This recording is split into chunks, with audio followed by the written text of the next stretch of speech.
ओम शांति।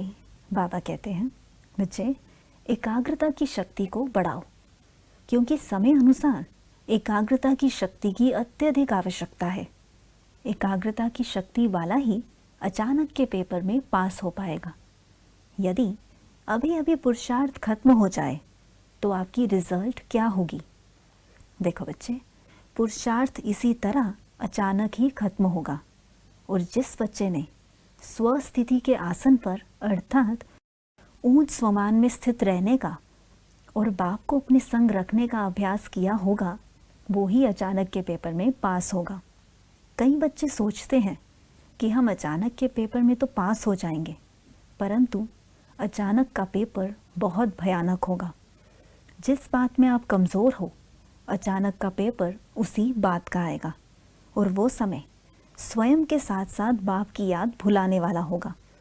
वो समय ऐसा होगा जिसमें आप विस्मृत हो जाओगे, अर्थात आप स्वयं ही परिस्थिति में व समय के बहाव में इतना ज़्यादा उलझ जाओगे कि स्वयं की याद व बाप की याद भूल जाएगी।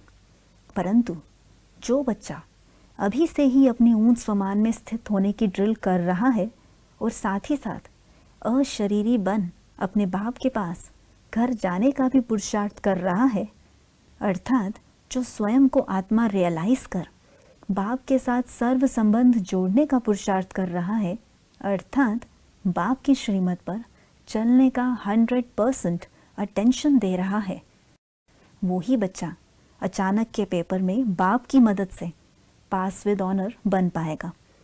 इसलिए बच्चे स्मृति स्वरूप बनो, मन बुद्धि को एकाग्र करने का अभ्यास बढ़ाओ।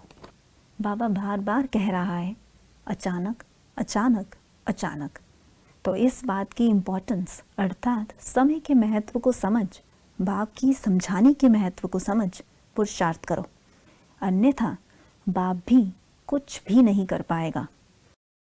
अंतकाल आप अकेले हो जाओगे और वो घड़ी केवल पश्चाताप की होगी। इसलिए सोच समझकर अपने एक एक सेकंड को सफल करो। अभी का पुरुषार्थ ही अंतिम विजय का आधार है। अच्छा, ओम शांति।